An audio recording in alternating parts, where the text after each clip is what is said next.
Il nous arrive souvent d'entendre parler de devoir de mémoire. Et nous savons que tout au long de la Bible, les auteurs inspirés n'ont de cesse de tout mettre en œuvre pour que l'on n'oublie pas la fidélité de Dieu et ses hauts faits.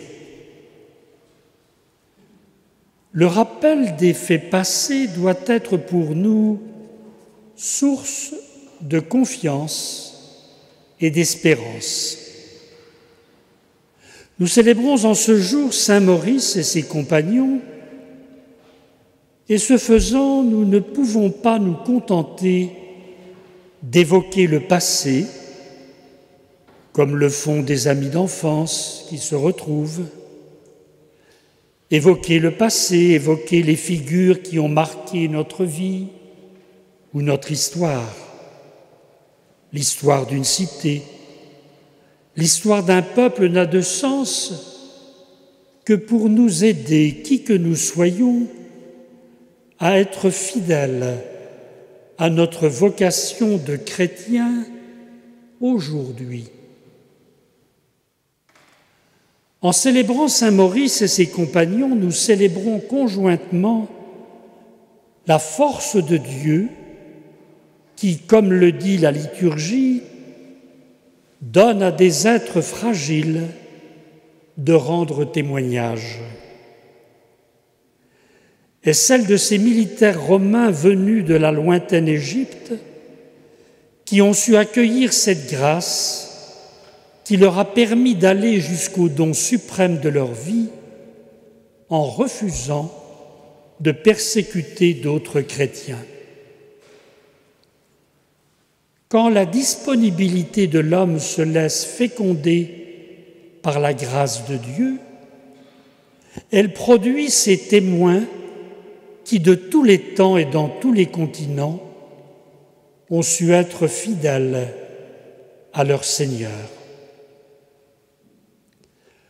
Le premier axe des célébrations que nous vivons est donc celui de la mémoire de Maurice et ses compagnons, mais le second est l'élargissement de cette mémoire.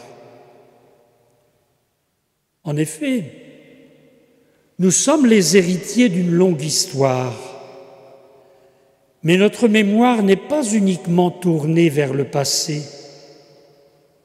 Faire mémoire, c'est prendre conscience du corps auquel nous appartenons aujourd'hui. Devant Dieu, nous ne sommes pas seuls. Nous appartenons à l'Église des saints et des saints de tous les temps, au nombre desquels il y a certes les martyrs. Mais n'oublions pas que ce temps des martyrs ne se limite pas aux victimes des premiers siècles de l'Église. De nos jours encore, que de chrétiens paient de leur vie leur attachement au Christ. N'oublions pas que le XXe siècle a compté plus de martyrs que les 19 siècles qui l'ont précédé. Il y a la multitude des saints répertoriés au calendrier de l'Église universelle, mais il y a tous ces saints anonymes, ceux qui ont humblement servi.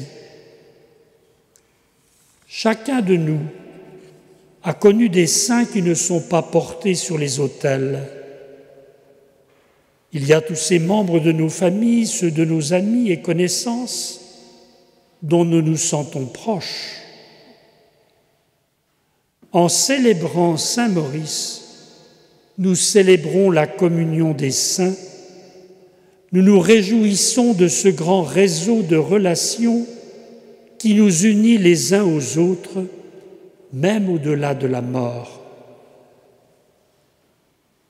Mais quelle est cette sainteté dont nous parlons aujourd'hui? Trop souvent, nous confondons sainteté et le sans faute en tout. Nous confondons la sainteté et la perfection. Les saints que nous célébrons n'ont pas été les meilleurs en tout. Tous n'ont pas été martyrs. Tous n'ont pas été doux ou miséricordieux.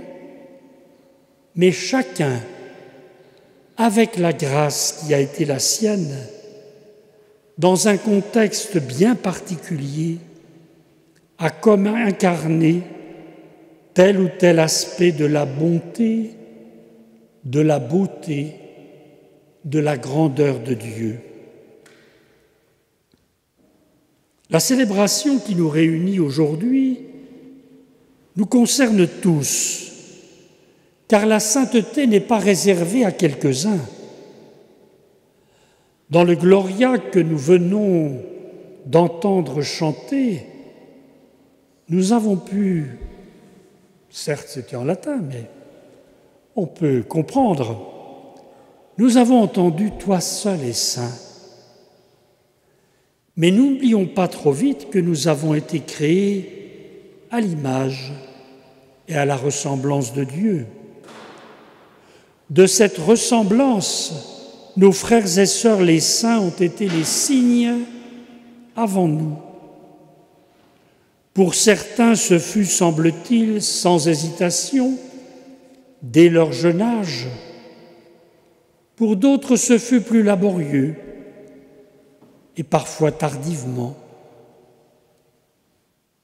Ce chemin, nous sommes invités à l'emprunter à notre tour, soutenus par leurs prières. Et il en sera pour nous comme il en fut pour eux, à chaque fois que nous nous laissons façonner, inspirer, retourner, convertir par la parole de Dieu, à chaque fois que nous essayons d'aimer en vérité Dieu et nos frères, nous devenons participants de l'amour de Dieu. Nous sommes sanctifiés, nous devenons des saints. Et surtout, ne disons pas trop vite que la sainteté n'est pas pour nous. Nous le savons, la sainteté n'est pas quelque chose que l'on a définitivement acquis. La sainteté ne se gagne pas à la force du poignet. La sainteté, c'est un décentrement de soi, c'est une ouverture à Dieu, c'est concrètement une ouverture à l'autre. Et c'est bien ce que nous rappelle le message de l'Évangile. Le bonheur est dans le don, dans le partage. Il ne saurait se trouver dans la suffisance, l'égoïsme ou la dureté de cœur. Puissent Maurice et ses compagnons intercéder pour tous ceux dont ils sont les protecteurs et les patrons. Ils nous ont montré le chemin.